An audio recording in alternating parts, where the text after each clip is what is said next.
Hola, gente de YouTube. ¿Cómo están? Bien. Excelente. Bueno, aquí les traigo un nuevo fanfic, o quizá no, tal vez ya lo escucharon en otra parte, o tal vez no. El link del fanfic estará en la descripción, así que vayan y apoyen al creador para que se anime a sacar más capítulos. Bueno, ya los dejo con el fanfic. Así que nos vemos en el próximo video, cuídense mucho y que Dios los bendiga con mucho dinero. Y si no quieren dinero, entonces con muchos bebés. Capítulo 29. La primera misión del dragón. Imo recogió la carta que el dragón había escrito a los 5 ancianos. 2 minutos después, terminó de leerla. Como era de esperar, todo coincidía con sus predicciones. Quizás por ser la primera vez que Dragón escribía una carta así, su redacción era cautelosa, pero era evidente que carecía de experiencia política. Al escribir, no pudo contenerse y acabó señalando los fallos del gobierno mundial, con una insatisfacción que prácticamente saltaba de la página. Sus principales quejas giraban en torno al tema de la esclavitud. Bueno, tal vez esta carta le ayudó a desahogarse un poco. Mejor decirlo que guardárselo, se rió Imu. Pero la otra parte ya debería estar lista para actuar, me imagino que el niño debe estar bastante conmocionado en este momento. Aún así, debía decidir qué hacer con Dragón. ¿Debía permanecer en la marina? ¿O sería mejor reasignarlo a otro lugar? Cuartel General de la Armada, Marineford. 5 colosales buques de guerra, semejantes a bestias marinas, navegaban en formación triangular, atravesando lentamente las enormes puertas de hierro abiertas. Al surcar las olas, dejaban a su paso 3 largas estelas blancas. En la cubierta, Monkey de Dragón miraba fijamente las puertas de la justicia mientras se cerraban tras ellos. Todavía le costaba creer la misión que le acababan de encomendar. En cuanto a los hombres silenciosos con túnicas blancas que lo flanqueaban, se había acostumbrado a su presencia en los últimos días. Bajando la cabeza de nuevo, Dragón echó un vistazo al informe de la misión que tenía en las manos. Ubicación de la misión: Isla Tutmosis en el Mar Azul Sur. Según el informe, era una isla de tamaño mediano, mayormente desértica y montañosa. Aunque tenía 4 estaciones, las precipitaciones eran mínimas. Objetivo: Taklama, rey del reino de Tutmosis, nación miembro del gobierno mundial, aunque sin representación en la cumbre mundial.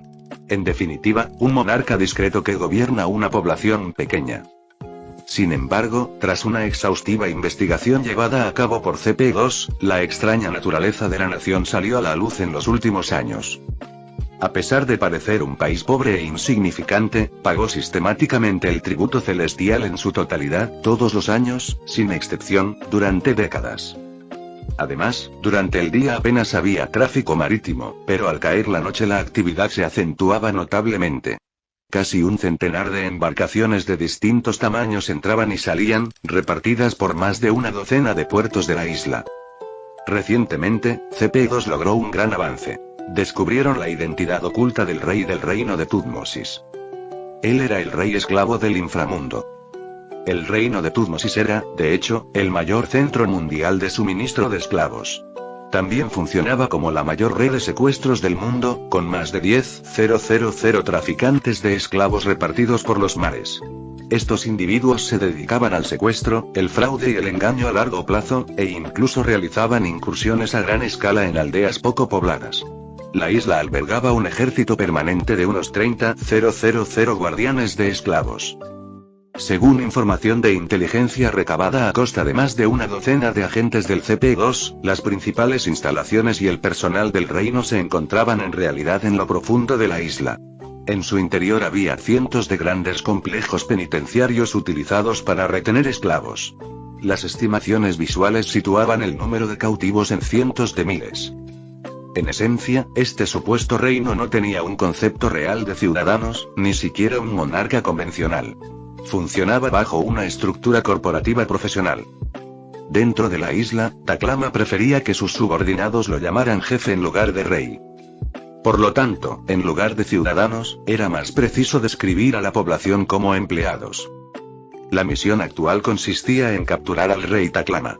Todos los demás criminales serían ejecutados en el acto si oponían resistencia. Todos los esclavos debían ser rescatados. El informe también indicaba que, una vez liberados, los esclavos serían atendidos por la división administrativa del gobierno mundial. Los reinos vecinos se movilizarían para proporcionar barcos, alimentos, médicos y otros recursos esenciales, de modo que los esclavos pudieran regresar a sus tierras de origen. Para Dragón, el plan del gobierno mundial ya parecía perfectamente elaborado. Lo único que tenía que hacer era liderar su flota y ganar la batalla. Y sin embargo, cuanto más perfecto parecía, más confundido y escéptico se sentía. ¿Era este realmente el gobierno mundial? ¿El mismo gobierno corrupto, irredimible y despiadado que siempre había conocido? Esto era y casi demasiado justo. Aún así, era innegable que se trataba de una causa noble, y Dragón estaba sinceramente deseoso de darlo todo, aunque solo fuera por el bien de los cientos de miles de esclavos que sufrían. Cabe destacar que esta sería la primera vez que ejercería como comandante en una operación militar a gran escala. En casa de Mary Geoise, dentro de la sala de la autoridad, los 5 ancianos se habían reunido una vez más. La flota del dragón ha zarpado, dijo Júpiter. Warkuri se acarició la cabeza calva y lo miró fijamente sin expresión. No me parece correcto que solo envíen a un contraalmirante como dragón para esta operación. Según nuestra información, el rey Taklama no es ningún debilucho, y cuenta con el respaldo de una fuerza de 30.000 hombres. En cuanto a los 2 agentes del CP0 que acompañaban a Dragón, ni siquiera podían considerarse recursos de combate. Su trabajo consistía simplemente en vigilarlo. Pasar a lo que pasara, incluso si toda la flota fuera aniquilada, su única responsabilidad sería rescatarlo. No debería haber problema. Al fin y al cabo, es hijo de Garp. Además, tiene los poderes de la fruta de la tormenta. Debería ser más que capaz de lidiar con un supuesto rey esclavo, dijo Muskuro con indiferencia. Además, según el último informe del CP5, Garp, quien afirmaba dirigirse al East Blue, cambió repentinamente de rumbo y entró en el South Blue antes de lo previsto, añadió Júpiter con una sonrisa irónica. Ante esto, Saturno soltó una sonora carcajada. Ni siquiera intentas disimularlo, ¿eh? Típico de Garp. Los otros 3 ancianos intercambiaron miradas cómplices y no dijeron nada más. Si Garp se ponía en marcha, entonces no había nada de qué preocuparse.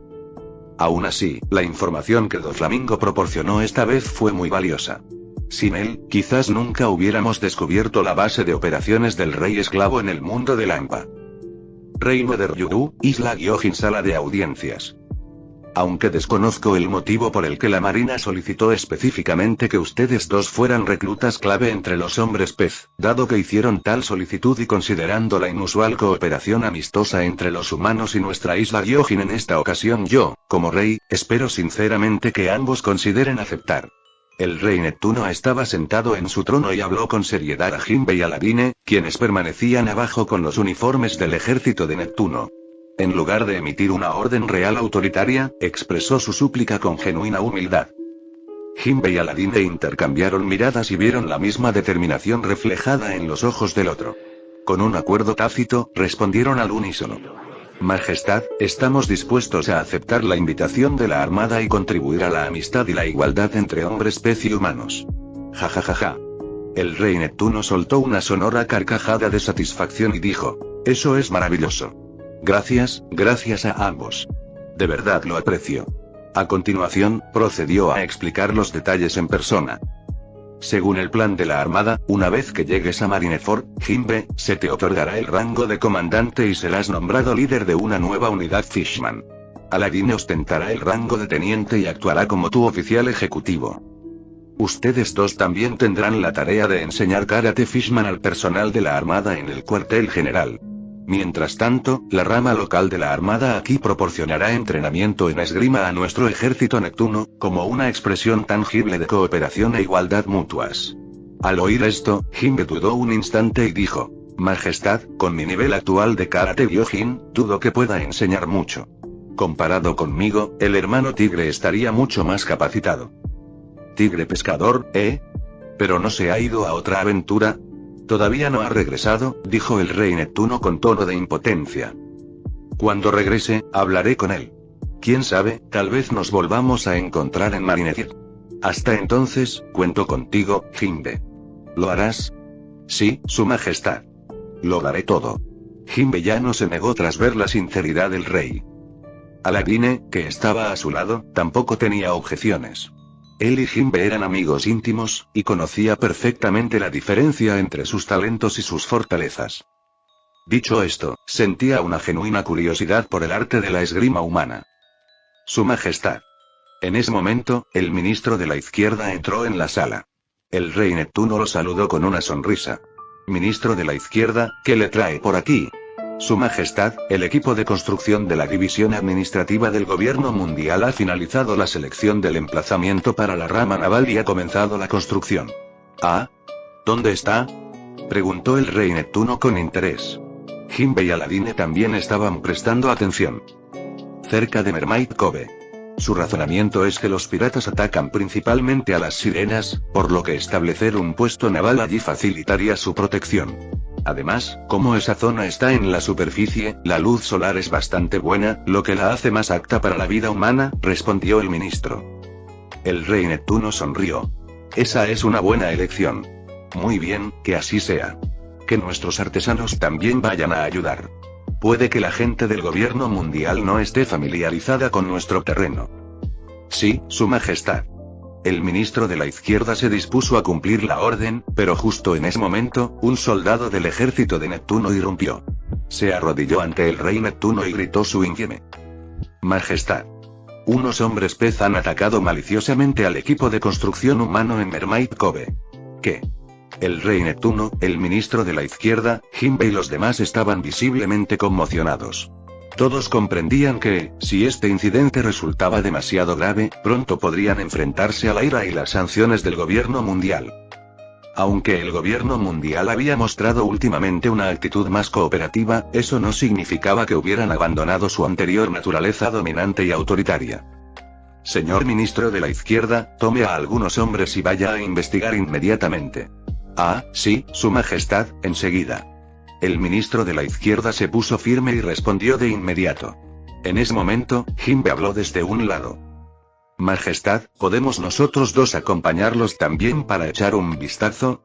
Sí, por supuesto. Dado que la marina los tiene a ambos en tan alta estima, su presencia sin duda será de gran ayuda. El rey Neptuno, visiblemente nervioso, asintió de inmediato. Poco después, el ministro de la izquierda partió con Jinbe, Aladine y un escuadrón de 30 soldados del ejército de Neptuno hacia la zona civil. El salón de audiencias quedó a merced únicamente del rey Neptuno y los guardias, que permanecían de pie a ambos lados. Ay, esperemos que no sea nada grave. Un profundo suspiro resonó en los suntuosos salones del Palacio Ryuru. Capítulo 30. La cala entra en erupción. Isla del hombre pez, cala de la sirena. Una vez que la división administrativa del gobierno mundial finalizó los preparativos del sitio de construcción, varios cientos de trabajadores, vestidos con uniformes idénticos, comenzaron a despejar y preparar la zona. Poco a poco, las piezas de maquinaria pesada fueron descargadas de los barcos y transportadas a la costa en vehículos. Semejante escena atrajo naturalmente la atención de muchas sirenas y hombres pez cercanos, que nunca antes habían visto tantos humanos en sus vidas. ¿Qué son esos monstruos de hierro? Hacen unos ruidos estruendosos. Todos van vestidos igual, como el ejército de Neptuno. ¡Qué interesante!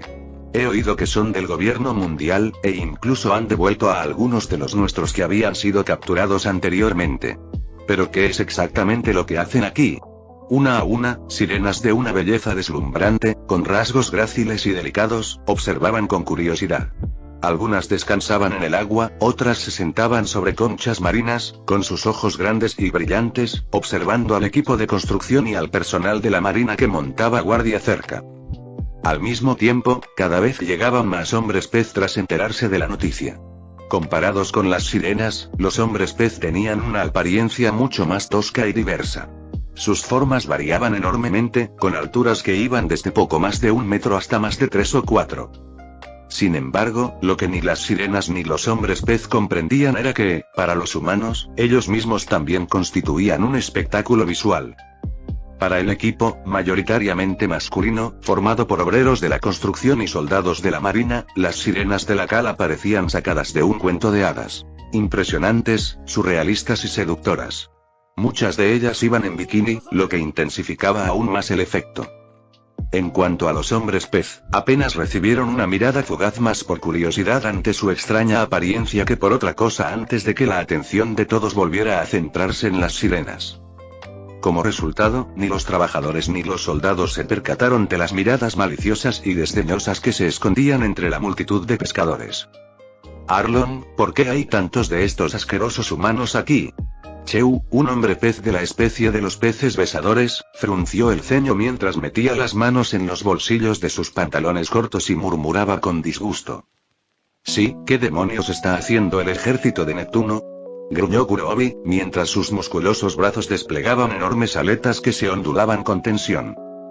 Deben haber hecho algún tipo de trato con esas criaturas despreciables, dijo Arlon, con los puños apretados con fuerza y los ojos inyectados en sangre por la ira. Todos eran hombres pez nacidos y criados en la zona oscura, huérfanos y abandonados por sus padres. Desde la infancia, habían estado inmersos en las realidades más duras de la vida, tanto en lo ambiental como en lo que respecta a la naturaleza humana. Sobre todo Arlon. De niño, había anhelado la luz del sol, las cosas bellas de las que había oído hablar en el mundo humano. Pero a medida que crecía, todos los humanos con los que se encontraba resultaban ser malvados, viles o cobardes. Poco a poco, llegó a creer que los humanos eran una raza inferior, mientras que los hombres pez eran superiores. Para él, los humanos eran tan débiles y lamentables que no merecían esas cosas hermosas, y mucho menos la igualdad con los hombres pez. No podemos permitir que triunfen. Tenemos que ponerle fin a esto. Arlon gruñó con veneno en la voz, declarando su decisión al grupo de jóvenes hombres pez que lo rodeaban, la mayoría de ellos de apenas 16 o 17 años. ¿Qué hacemos, Arlon? Sí, solo dilo y te seguiremos. Arlon recorrió con la mirada a Achan, Chew, Kurobi y los demás. Le complació ver su apoyo inquebrantable. Bajando la voz, dio rápidamente sus órdenes. Somos 8 en total. Achan, Chew, Kurobi, ustedes vienen conmigo. Nosotros nos encargaremos de los marines. Pizarro, Kaneshiro, Teik, Shioyaki, ustedes 4 divídanse en 2 equipos. 2 de ustedes sabotearán su equipo. Los otros 2 irán tras los trabajadores. Recuerden, muévanse rápido. Y estén atentos. En cuanto me oigan gritar retirada, láncense al agua y regresen directamente al distrito Gyojin. ¿Entendido? En la mente de Arlon, los humanos eran patéticamente débiles. Su dominio se debía únicamente a su gran número. Creía que la verdadera ventaja radicaba en que no podían respirar bajo el agua. Una vez que regresaban al mar, no había nada que los humanos pudieran hacer para detenerlos. Comprendido. Achan, Kurobi y los demás asintieron al unísono. Ninguno consideraba que esta operación fuera particularmente arriesgada. Era de dominio público que los hombres pez eran 10 veces más fuertes que los humanos. Y estos 8 eran incluso más fuertes que el hombre pez promedio. Lo único que valía la pena considerar eran las armas de fuego que portaban los humanos y cómo evitar ser capturados por el ejército de Neptuno. Rápidamente, el grupo se dividió en 2 equipos. Uno de ellos rodeó silenciosamente a la multitud para flanquearla. Se preparaban para un ataque en pinza.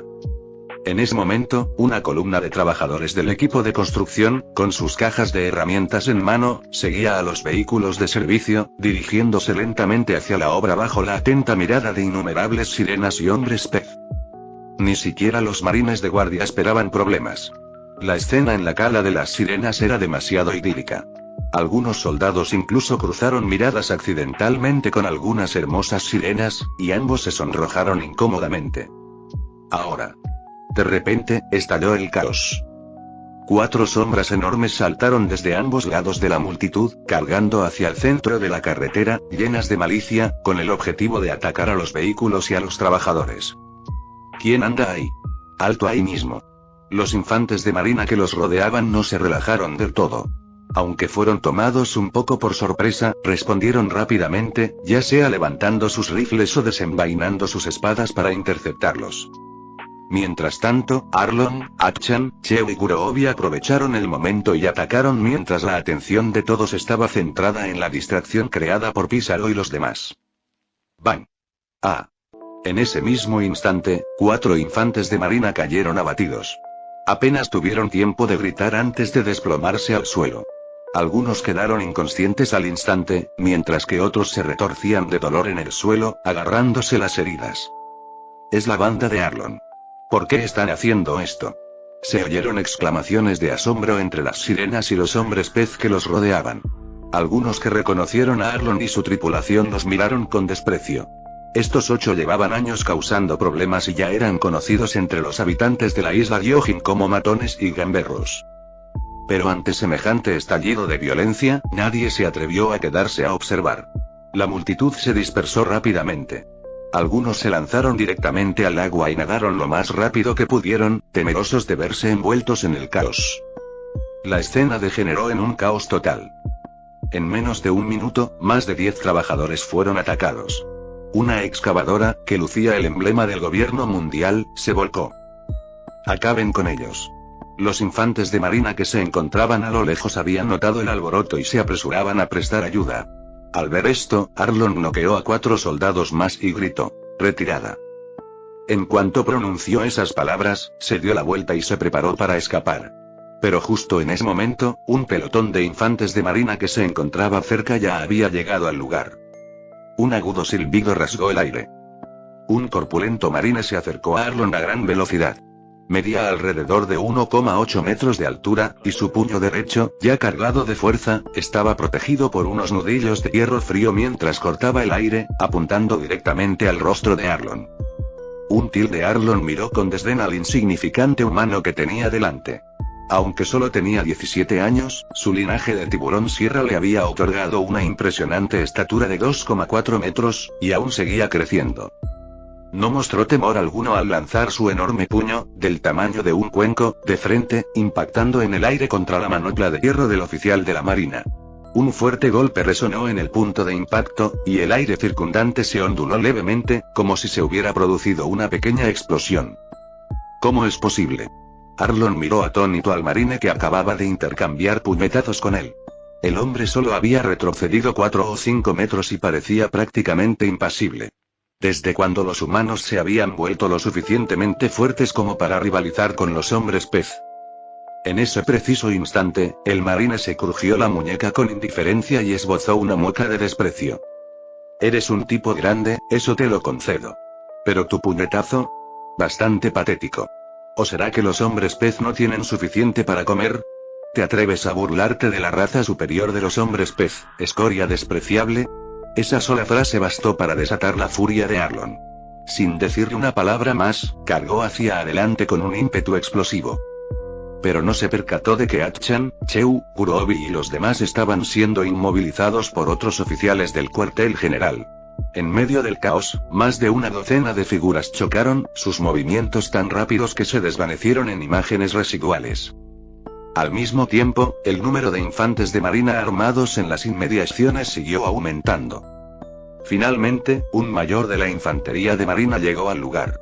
Echó un vistazo a la pelea y luego se dirigió a un soldado cercano para informarle sobre la situación. Mayor Hodgson, dijo el marine con enojo, hemos hablado con varios civiles locales del distrito de los hombres pez y hemos confirmado que estos 8 atacantes son una banda de matones del distrito de los hombres pez. Se dice que son racistas radicales que consideran a los humanos una especie inferior. ¿Qué? ¿Los humanos somos la especie inferior? El mayor Hodgson, una figura imponente de cabello castaño rojizo que medía más de 2 metros de altura, estaba incrédulo. Por lo que recordaba, los hombres pez ni siquiera eran considerados seres humanos en el pasado. Se les clasificaba como meras criaturas marinas. Fue hace apenas 200 años cuando los hombres pez comenzaron a ser reconocidos como una raza semihumana, e incluso ahora, muchos humanos todavía no han cambiado su mentalidad. El comandante observó la refriega durante varios segundos y luego negó con la cabeza. Los oficiales subalternos eran competentes, sin duda, pero era evidente que no podían someter rápidamente a esos matones con aspecto de hombres pez.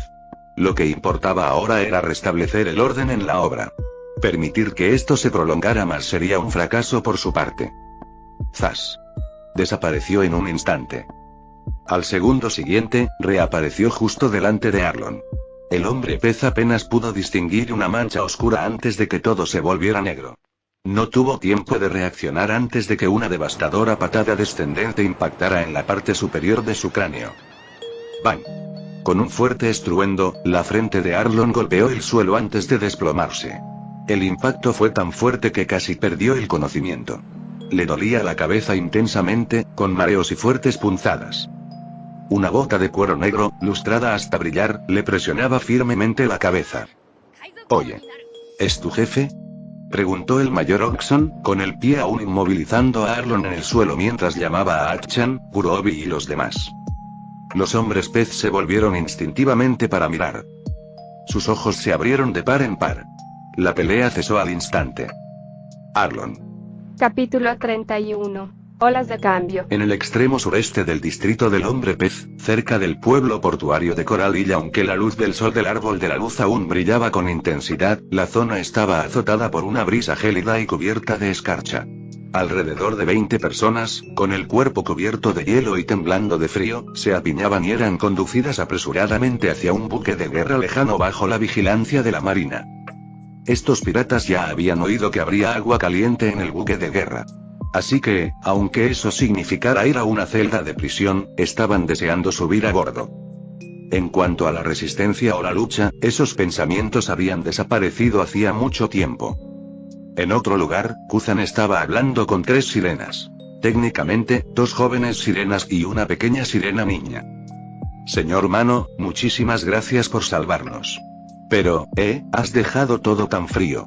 ¿Estas cosas que parecen cristales son realmente hielo?». La niña de cabello negro, que aparentaba tener unos 4 o 5 años, hablaba con los dientes temblorosos, pero su tono rebosaba de emoción. Mientras hablaba, se acurrucó contra el generoso pecho de su hermana mayor, buscando un poco más de calor. «Ararara, ¿es la primera vez que ves hielo?». Kuzan le dedicó una sonrisa radiante. «Por cierto, soy Kuzan. ¿Cómo te llamas?».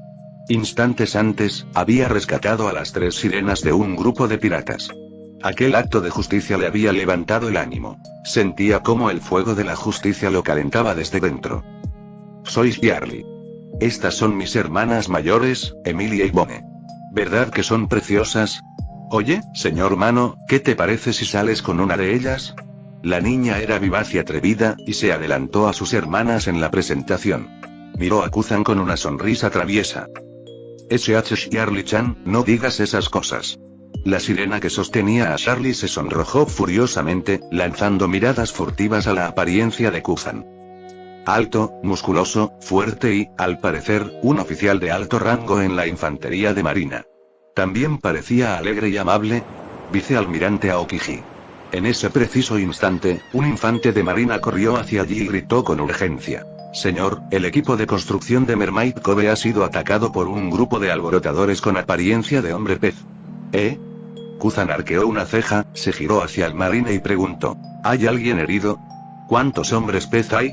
Creí que el mayor Odson estaba al mando allí. 13 trabajadores resultaron heridos. 10 con heridas leves y 3 inconscientes con heridas graves. 2 excavadoras quedaron destruidas. Los atacantes eran 8 pescadores, al parecer miembros de la banda de Arlon.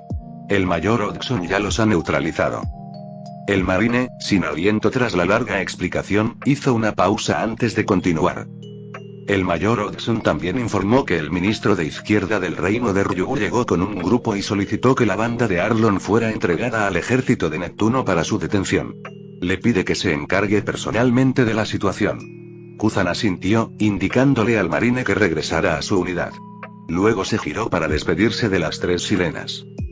Pero antes de que pudiera hablar, la pequeña Charlie, todavía acurrucada en el pecho de su hermana, preguntó nerviosamente. «Hermano mayor Kuzan, ¿puedo ir contigo a ver?». «¿Por qué?». Kuzan la miró con curiosidad. «Bueno, y Arlon podría ser mi hermano mayor. Pero he oído decir que nuestros padres lo abandonaron en el orfanato del distrito Gyojin hace mucho tiempo.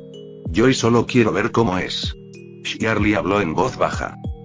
Al oír esto, Kuzan pensó un momento y respondió. «De acuerdo, pero que quede claro. No puedes interferir, independientemente de cómo decidamos manejarlo». «Vale». Charlie asintió rápidamente. Simplemente sentía curiosidad por el hermano al que nunca había conocido. En cuanto a un vínculo emocional, no existía ninguno. «Muy bien.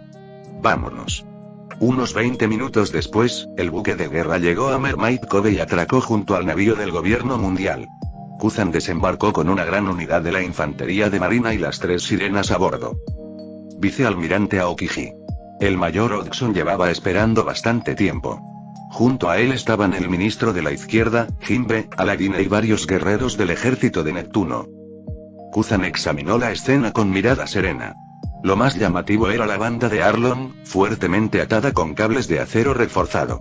Incluso ahora, sus rostros reflejaban asombro. Era evidente que no podían creer que los marines humanos pudieran ser tan fuertes. Vicealmirante Aokiji, le pido disculpas sinceramente por este lamentable incidente.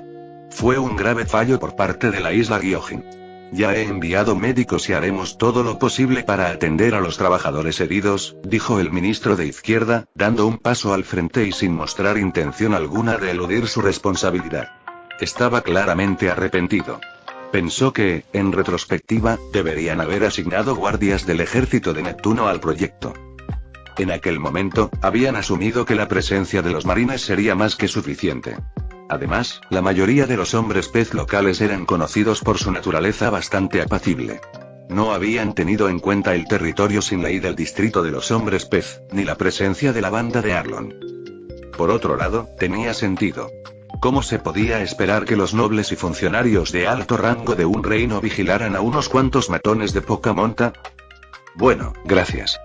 En cuanto a este incidente, no hay necesidad de culparse. Al final, la culpa es de mis subordinados por no haberlo previsto. En cuanto a cómo lidiar con Arlon y su banda, Kuzan guardó silencio, reflexionando. Todos los presentes esperaron en silencio su decisión. Mientras tanto, Charlie observaba con curiosidad al pálido Arlon. No pudo evitar hacer un puchero y murmurar para sí misma. Así que ese es él. No es nada genial. Estaba claramente decepcionada. Aunque fuera su hermano biológico, esperaba que al menos tuviera un aspecto un poco imponente. Pero en cambio, solo veía a un matón que causaba problemas. No era de extrañar que sus padres lo hubieran abandonado.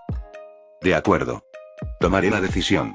La banda de Arlon será entregada al ejército de Neptuno, dijo finalmente Kuzan. El rostro del ministro de izquierda se iluminó de alivio y gratitud, pero Kuzan continuó. Pero solo por esta vez. Si vuelve a ocurrir un caso en el que hombres pez ataquen maliciosamente a infantes de marina o personal del gobierno mundial, los enviaremos directamente a Enies Lobby para que sean juzgados. Espero que pueda transmitirle esto al rey Neptuno. El ministro de izquierda era uno de los pocos en la isla Gyojin que conocía a fondo el gobierno mundial. En cuanto oyó el nombre de Enies Lobby, lo entendió. Impel Down. La sola idea le produjo un escalofrío. Aquel lugar había oído los rumores, era un infierno en la tierra. Sí, absolutamente. Informaré a su majestad de inmediato y haré todo lo que esté a mi alcance para evitar que tales incidentes se repitan. De ahora en adelante, el ejército de Neptuno también participará en las medidas de seguridad. Puede estar tranquilo, vicealmirante Aokiji. Kuzan, al ver la actitud seria del ministro de izquierda, quedó satisfecho. Dio una orden al mayor Hodgson. Entregue la banda de Arlon al ejército de Neptuno. Sí, vicealmirante Aokiji. Respondió el mayor sin dudarlo y se marchó personalmente para encargarse del traspaso. Los ojos de Kuzan se posaron entonces en Jimbe y Aladine. Con una leve sonrisa, preguntó. Estos dos sí son los hombres pez importantes que mencionó específicamente el almirante de Flotacom, ¿verdad? Ya había leído los archivos pertinentes antes de venir aquí, y apoyaba plenamente la formación de una unidad de hombres pez. Su velocidad y fuerza bajo el agua eran innegablemente notables, aunque él mismo tenía poco interés en el karate de hombres pez. Sí. Soy Jimbe. Espero con interés trabajar con usted, vicealmirante Aokiji, respondió Jimbe con firmeza, en un tono sereno y respetuoso. Su calma causó una excelente primera impresión en Kuzan. Soy Aladine. Me interesa mucho el arte de la espada. ¿Puedo preguntar quién es el espadachín más fuerte del cuartel general de la Marina? Preguntó Aladine con curiosidad. ¿Esgrima? Kuzan parpadeó, pensando por un momento. Veamos si Sakazuki practicó esgrima durante un tiempo, pero al final lo dejó. En cuanto a ahora y probablemente sea Borsalino. Aparte de eso, no podía decir con certeza quién era el espadachín más fuerte de la infantería de marina. A él mismo le gustaba usar una espada de vez en cuando, pero era algo extraño. El entrenamiento oficial de la Marina hacía hincapié en el manejo de la espada incluso desde el rango de marinero raso, pero ningún maestro espadachín destacado apareció en los eventos posteriores. Borsalino y Tsuru parecían competentes, pero nunca fueron reconocidos como verdaderos maestros espadachines. De hecho, la mayoría de los espadachines de élite provenían completamente de fuera de la marina. En el transcurso del mes, Imo estaba leyendo el informe anual que acababan de entregar los 5 ancianos, titulado formalmente Informe de Trabajo del Calendario del Círculo Marino del Gobierno Mundial de 1497. Sinceramente, su predecesor ni se habría molestado en leer esas cosas. Para el anterior Imo, el gobierno mundial y los dragones celestiales no eran más que herramientas para controlar todo el planeta. Él creía firmemente que, con su propia fuerza y el tesoro nacional en su poder, él solo podría someter a todo el mar. Pero este nuevo Imo no era el mismo. Como transmigrador, era muy consciente de la importancia de las herramientas.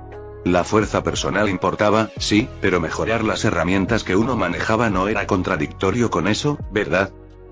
Para eso servía este informe. Para comprender primero las características específicas de las herramientas que tenía en sus manos. El informe era extenso y Imo lo contó y abarcaba más de 50 o 60 páginas. Aún así, se obligó a leerlo página por página con paciencia. Todo el proceso duró más de 3 horas. No solo tenía que leer, sino también pensar y, en ocasiones, volver atrás y releer ciertas secciones. Francamente, era tedioso, pero gracias a su experiencia laboral previa, no resultó particularmente difícil. Además, se repetía a sí mismo. Todo esto formaba parte de su poder, de su industria.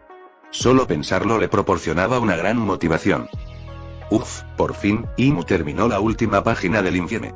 Al colocarla sobre la mesa de té, exhaló un largo suspiro.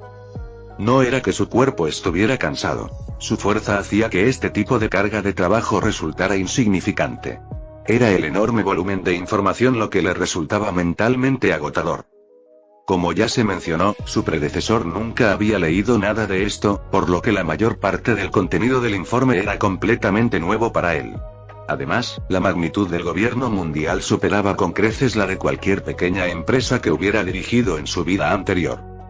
En definitiva, ahora comprendía claramente las áreas clave que más le importaban, lo que le permitía entender de forma más concreta qué era realmente el gobierno mundial. En primer lugar, la situación financiera. Los ingresos totales del año pasado alcanzaron los 784.300 millones de berríes. La principal fuente de ingresos provino del tributo celestial pagado por las naciones miembros, con algunas fuentes secundarias que sumaron alrededor de 300.000 millones de berríes en conjunto. Actualmente, hay 170 naciones afiliadas al gobierno mundial. Según la normativa, cada país debe pagar 3.000 millones de berríes anualmente. Eso significa que, incluyendo las fuentes de ingresos secundarias, los ingresos anuales deberían rondar los 810.000 millones de berríes. Sin embargo, solo se recibieron 784.300 millones de berríes. Esto significó que algunos países pagaron menos de lo debido o directamente no entregaron su tributo celestial, lo que provocó un déficit de casi 26.000 millones de berríes. Según la práctica habitual de años anteriores, el gobierno mundial reprendía a las naciones que no habían pagado lo suficiente y les exigía que subsanaran el déficit al año siguiente. A las que no habían pagado nada, se les concedía un período de gracia de 1 año. Si un país seguía sin pagar al año siguiente, el ejército sería enviado para apresar a todos sus ciudadanos, incluyendo a la realeza y la nobleza, y deportarlos a Tequila Wolf en el East Blue, conocido como la Nación de los Trabajadores o la Nación del Puente, donde pasarían el resto de sus vidas construyendo un puente gigantesco. En cuanto a las naciones que pagaban menos de lo debido, si no subsanaban el déficit en el segundo año, sus familias reales serían reemplazadas. Esto no puede seguir así. Las cosas no pueden continuar de esta manera. Imo se recostó en el mullido sofá, sumido en sus pensamientos. Para él, este asunto era tan importante como la trata de esclavos. Un tributo anual de 3.000 millones de berríes no era mucho para naciones ricas como Arabasta, la isla Ryojin, Tres Rosa o el reino de Goa. Incluso el reino del tambor podía pagarlo íntegramente gracias a su reputación como potencia médica. Pero para naciones más pequeñas y pobres como el reino del sorbete, la presión era abrumadora, e incluso potencialmente fatal. Ahora veamos los gastos. El año pasado, el presupuesto militar de la Armada por sí solo se acercó a los 100.000 millones de berríes. Todo, desde salarios, prestaciones sociales y raciones, hasta armas de fuego, cañones, buques de guerra y pagos de recompensas, provenía de ese presupuesto. No había una cantidad fija. A veces era menos, a veces más, dependiendo totalmente de la situación en el mar. En cuanto al ejército, requería un presupuesto anual constante de 70.000 millones de berríes. Además, Cyberpol, que gestionaba operaciones de inteligencia en todos los mares, entre todos los países miembros e incluso en países no miembros, requería 100.000 millones de berríes al año, lo que da una idea de la magnitud de su operación. Luego estaban los salarios, las comidas y los costos de mantenimiento de Impel Down, que ascendían a casi 80.000 millones de berríes. Por último, estaban los empleados del gobierno mundial y el personal de la isla judicial, que en conjunto requerían menos de 50.000 millones de berríes.